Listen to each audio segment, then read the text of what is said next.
Salut, c'est... Ok. Ok, c'est reparti. Salut, c'est Pris. Bienvenue sur French in Australia.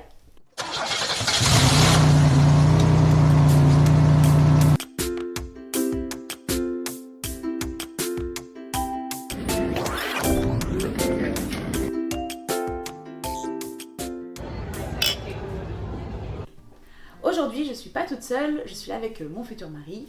On va répondre aux questions les plus demandées en ce moment, en tout cas sur tous les groupes Facebook. On va répondre en tant que vieux backpacker, parce que ça fait un petit moment qu'on est là maintenant. Et c'est vrai qu'il y a énormément de questions. C'est parti. Première question. Changer son assurance santé de Work Holiday Visa alors qu'on est encore en Australie, est-ce que c'est possible ? Oui. Clairement, oui. C'est possible, tu peux renouveler ton assurance santé.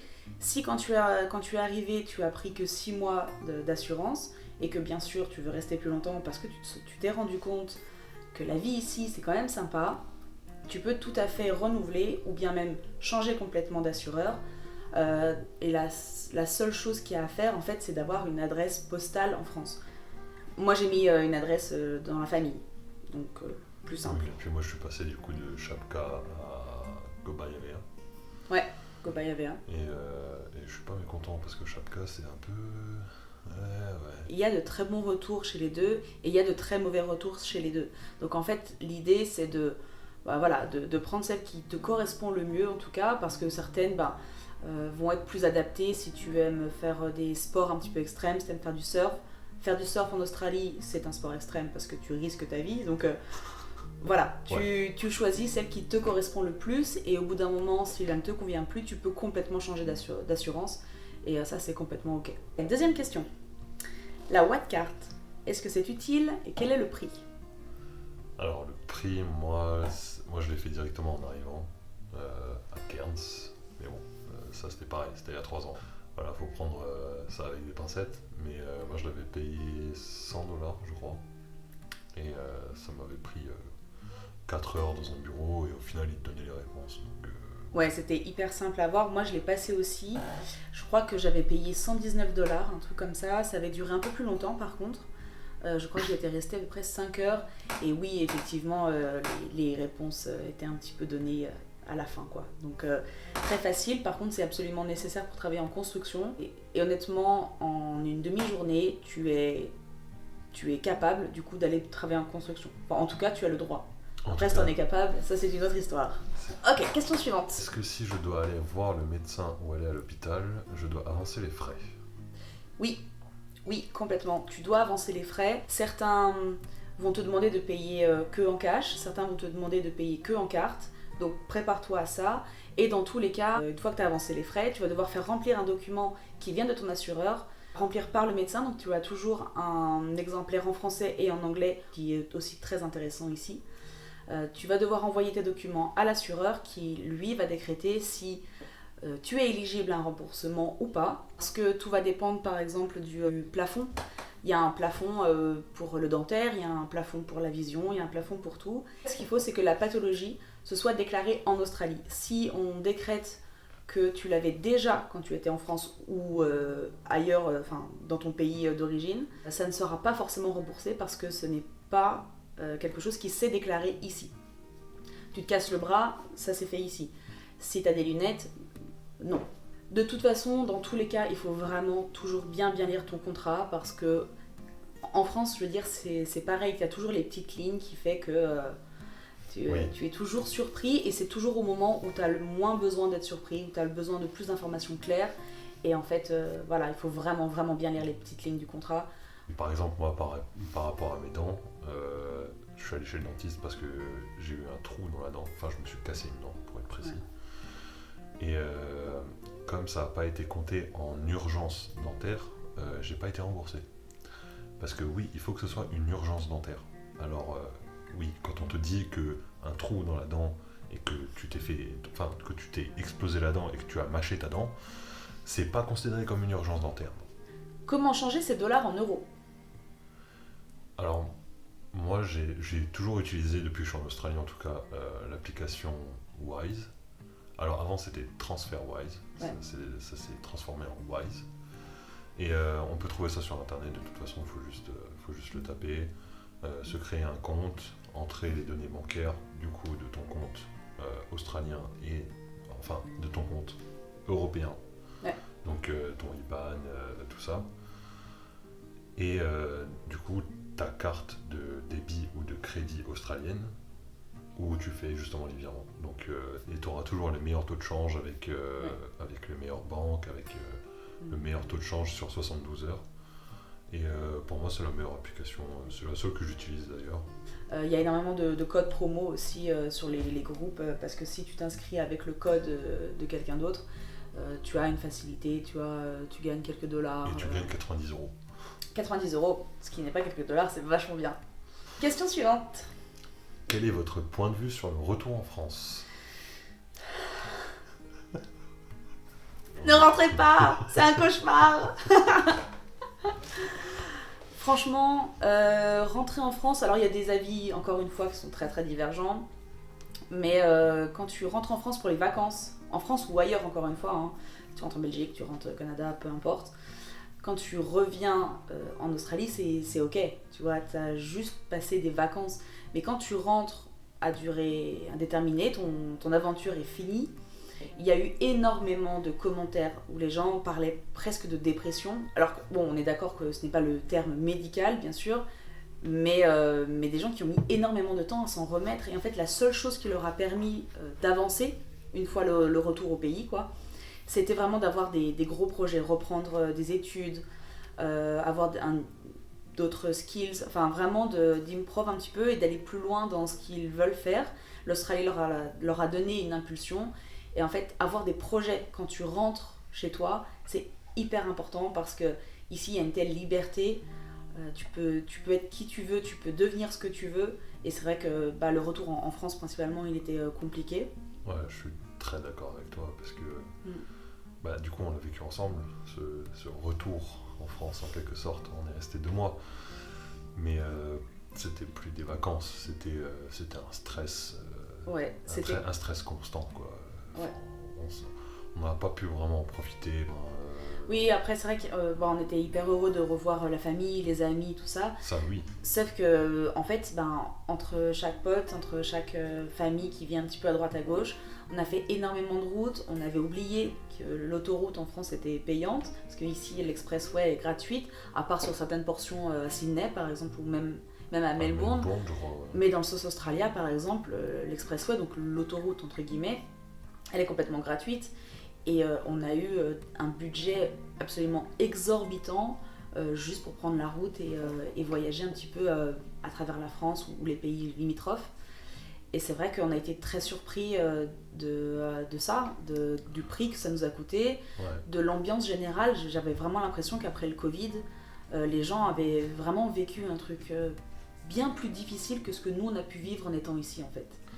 Et ça s'est vraiment vu, vraiment. On a vraiment été très épargnés. On a été extrêmement épargnés, donc ça joue aussi beaucoup. Après 2 ans et demi du coup en Australie, avec la mentalité australienne, donc un peu à la façon No Worries Mate. No Worries Mate. Mais c'était cette mentalité qui du coup n'est pas de stress. Tu te sens en sécurité dehors, enfin vraiment. D'autant plus en tant que femme. Ce climat, même pour moi, je ressentais quand même plus de sécurité par exemple en rentrant d'un bar à 1h du matin complètement bourré. L'abus d'alcool est dangereux pour la santé. T'as très peu de chances de te faire agresser ou quoi que ce soit dans la rue. Bien sûr, ça arrive partout, bien sûr, on est à l'abri de rien. Mais c'est vrai que le climat général, on a vraiment senti une différence en termes de sécurité, de safety. Voilà. Et c'est aussi très compliqué parce que tu rentres, en France, il y a toutes les émotions, tu es content de revoir tout le monde et tout ça. Et en fait, après, il y a un creux qui fait, ça y est, t'es rentré, et maintenant, qu'est-ce qui se passe ? Et en fait, pour beaucoup, il se passe rien en fait. Tu vas juste avoir de nouveau un appart, tu vas de nouveau avoir une voiture, de nouveau avoir un job. Donc à la rigueur, ça peut même être un petit peu excitant, mais en fait, suite à ça, c'est vraiment encore un creux. Et ça peut être dur en fait d'arriver à rebondir à ce moment-là. Mais c'est pas impossible. Il y a énormément de gens qui sont rentrés à la maison et tout s'est bien passé. Ils ont vécu une année extraordinaire et ils l'oublieront jamais. Mais la vie, elle est à la maison et c'est comme ça et c'est pas autrement. Mais pour d'autres et pour beaucoup, le retour peut être très très compliqué et très très difficile surtout. Pas une promenade de santé, parce que je peux te dire qu'après 3 ans et demi sans manger de bons fromages, boire de bons vins, le retour en France a quand même fait du bien. Telstra! Oh, une question qui est revenue tellement souvent. Alors Telstra, la meilleure couverture réseau? Pour moi non. Pour moi non. Pour moi, Aldi, qui a la majorité de ses lignes sur les lignes Telstra, ça fonctionne très très bien. Et je me rappelle que pour la même quantité de data, Telstra, je payais 40$, alors que Aldi, je payais que 25$. Et du coup, dans les deux cas, ça me faisait environ 3 semaines, sans changer vraiment ma consommation de téléphone, qui est extrêmement élevée, hein, on est bien d'accord. Mais ça, c'est parce que j'étais en ville ou en village, enfin vraiment dans les zones autour des grandes villes, alors que toi qui étais en mine... Moi, par exemple, en mine, Aldi ne passait pas du tout. J'avais absolument aucun réseau, et étant donné que le Wi-Fi en mine, ça peut être compliqué étant donné qu'on est au milieu de nulle part. J'ai été obligé de prendre Telstra parce que c'est le seul opérateur qui pouvait passer au milieu de nulle part, quoi. Donc à la rigueur, la recommandation qu'on aurait par rapport à ça, c'est que si tu comptes vivre en ville ou aux alentours, en tout cas, prends Aldi, ça te permet de payer un peu moins cher. Mais à partir du moment où tu vas aller travailler en mine, donc dans l'outback, où tu veux faire un road trip, tu peux complètement switcher d'un opérateur à un autre sans devoir forcément changer ton numéro de téléphone. Tu as vraiment cette option Salut mon bébé. Tu as cette option de pouvoir garder ton numéro de téléphone, ce qui est hyper cool parce qu'une fois que tu l'as appris, t'as clairement pas envie d'en apprendre un deuxième. J'en ai appris 7 depuis que je suis en Australie. Toujours plus dans l'excès. Ok, question suivante. À combien je serai taxé? À combien tu seras taxé? Alors, jusqu'à 45 000. Donc, tu arrives en Australie, tu commences à travailler, donc tu as ton salaire brut, et donc toi ce qu'il y a sur ton compte c'est le salaire net. Sur ta fiche de paye à chaque fois, normalement, est censé être marqué le salaire brut et à combien tu as gagné depuis ton arrivée, depuis que tu as commencé à travailler. À partir du moment où tu dépasses les 45 000 $, bruts, tu ne vas plus être taxé à 15%, mais tu vas être taxé à 32%. Et c'est à partir donc juste de 0 à 45 000. tu es à 15%, et au-delà, tu es taxé à 32%. 32%, ça fait très très mal. Mais les compteurs sont remis à zéro parce qu'au mois de juillet, il y a les tax returns. Donc là, on repart sur une année financière. C'est en gros le 32%, qu'est-ce que ça veut dire? C'est qu'en fait, sur chaque dollar, 32 centimes part pour l'État. L'État, c'est censé payer la Medicare, ce qu'on n'a pas le droit. Alors, les copains belges, eux, ils ont le droit à Medicare, donc ça, c'est vraiment, vraiment cool. Mais pour les Français, on n'a pas le droit à la Medicare.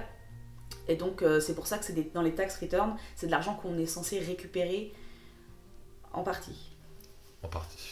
J'ai été en Australie il y a tant de temps, je n'ai pas pu finir mes jours de ferme, j'aimerais y retourner. Est-ce que quelqu'un a déjà eu sa deuxième année sans tous ces jours? Alors, moi, entre ma deuxième et ma troisième année, il me manquait 4 jours, je crois, parce que j'étais vraiment arrivée en termes de l'échéance. Il me manquait que quelques jours et c'est passé. Pour certains, j'ai entendu des histoires où il leur manquait 2-3 semaines. Pour beaucoup, c'est passé, donc il n'y a pas eu de souci.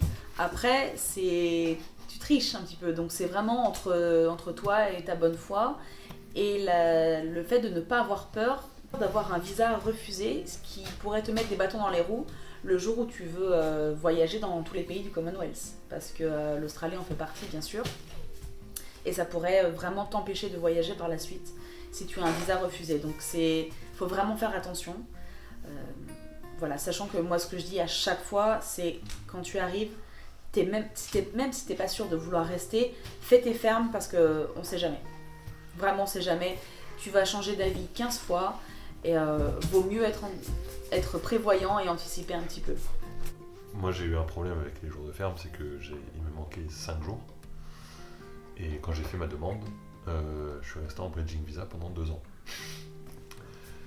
Donc ça a été un problème, mais c'était stressant. Mais au final, il y a eu cette période de Covid forcément où les traites de visa ont été très retardées. C'était très très long.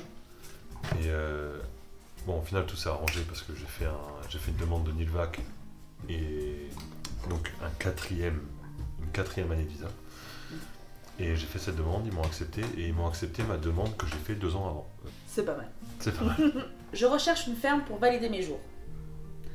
Alors, toi, tu as une application pour rechercher les fermes. J'avais une application qui s'appelait Wikifarm, enfin qui s'appelle toujours d'ailleurs, Wikifarm. Et elle est téléchargeable par le Play Store et l'Apple Store. C'est pas du tout... Placement de pas produits. du tout de placement de produit, t'es bien. Mais... Donnez-nous de l'argent. Et je crois, si je me souviens bien, qu'il faut payer, je crois, 5$ ou 6$ pour... Ouais. Mais il y a toutes les fermes du coin avec leur email et leur contact de numéro de téléphone si vous voulez les appeler ou envoyer des mails, donc c'est vraiment pratique. Il y a sur le site du gouvernement toute une liste avec les codes postaux qui vont vous permettre de savoir facilement si votre ferme elle est éligible pour les 88 jours ou pas. Ça va prendre quelques minutes de recherche et ça va vous épargner beaucoup. Ce que je voudrais aussi rajouter, c'est qu'il ne faut pas avoir peur de bouger. Des fermes, il y en a dans tout le pays. Ce qu'il faut savoir aussi par rapport aux fermes, c'est qu'il n'y a pas uniquement le travail de ferme. Il y a plein d'autres jobs qui vont te permettre de valider tes fermes sans avoir nécessairement besoin de les faire.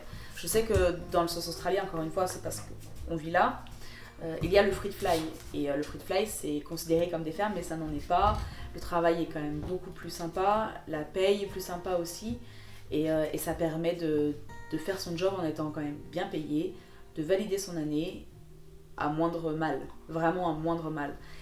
La construction, ça fonctionne aussi. C'est vrai qu'il y a beaucoup de mecs qui vont en construction pour ça, pour valider leur ferme, sans avoir besoin d'aller travailler en ferme. Après, la construction, effectivement, c'est aussi très très difficile, mais honnêtement, à préférer, il vaut mieux aller en construction plutôt qu'aller en ferme. Après, il y a aussi un autre truc qui marche, c'est le forklift. Donc le forklift, c'est donc, vous savez, le chariot élévateur. Il suffit de passer un ticket, donc c'est un petit peu le même principe que la white card. Coûte 375$. Voilà, donc c'est plus cher, 375$. Mais en quelques heures, pareil, vous avez votre licence, donc vous conduisez votre petit chariot. Et ça vous aide grandement en fait à trouver du travail parce que c'est quand même beaucoup demandé. En tout cas, ça l'était il y a quelques temps. Oui, et je crois que ça l'est toujours. Question suivante. Est-ce que je dois faire traduire mon permis de conduire ? Oui, non, si, ça dépend. Tu peux faire traduire ton permis de conduire, tu peux faire la traduction officielle, tu peux faire ton permis international, mais honnêtement, je te laisse répondre. Moi, personnellement, j'ai fait les deux. Donc, j'ai traduit mon permis pour avoir le permis international. Moi, je l'ai eu au bout d'1 mois et demi. Et on a dû faire, justement pour le food fly, on a dû faire notre driver license en australien. Ils m'ont pas du tout demandé mon permis international, ils m'ont demandé mon permis français pour le faire. Voilà, donc en fait vous allez au service, alors ici ça s'appelle service SA, mais service VIC, service enfin voilà, de tous les États. Tu viens avec ton plus beau permis français, tu payes environ 69$. En tout cas, je crois que c'est 70$ par an. Voilà, ici c'est à peu près le prix, donc c'est par an. Tu peux prendre sur 10 ans, mais honnêtement, en tant que backpacker, tu prends pas sur 10 ans, parce que ça va coûter beaucoup plus cher du coup. Et tu as ta petite carte avec la photo qui te prenne sur le coup, et sache que tu vas être dégueulasse sur la photo, ça, tu peux en être sûr. Et ça te permet aussi, d'ailleurs, si tu sors en boîte ou dans des parties ou peu importe, de ne pas trimballer avec toi ton passeport. Parce que si tu perds ton passeport, si tu damage, comment on dit en français ?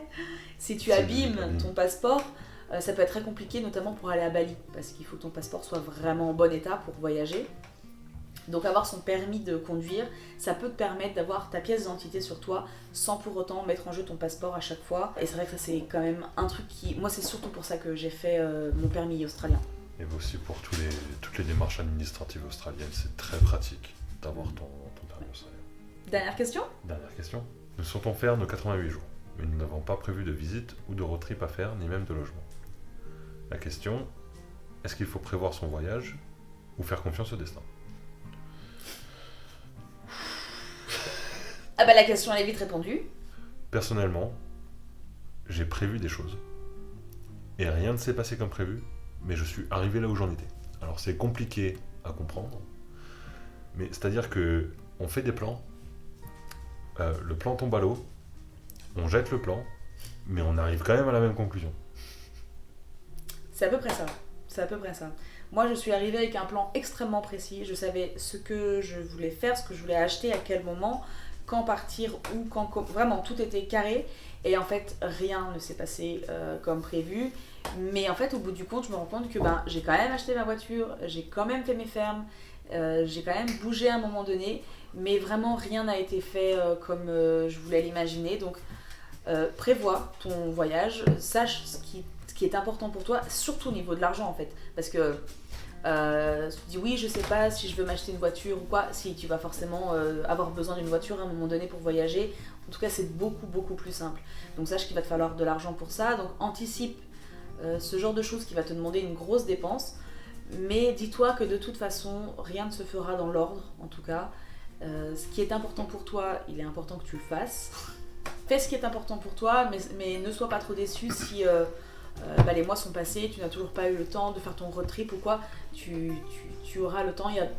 Tu as d'autres choses à faire, en fait, peut-être à ce moment-là. Il y a des choses qui sont très importantes à faire sur le coup, les fermes. Alors, comme ça, après, tu es débarrassé et tu peux passer sur d'autres challenges, sur d'autres aventures et c'est tout aussi honorable. Les 88 jours, quand on arrive, c'est vraiment le sujet qui te tracasse et qui te stresse et qu'il faut absolument que tu règles au plus vite. 88 jours, je veux dire, moi c'était pareil, je suis arrivé à Cairns, je me suis dit bon ça va, je fais mon TFN, je fais tout, le Westpac, machin, le temps que mon TFN arrive, je vais pas bosser, je vais profiter et tout. Ensuite, une fois que mon TFN est arrivé, il y a eu le Covid.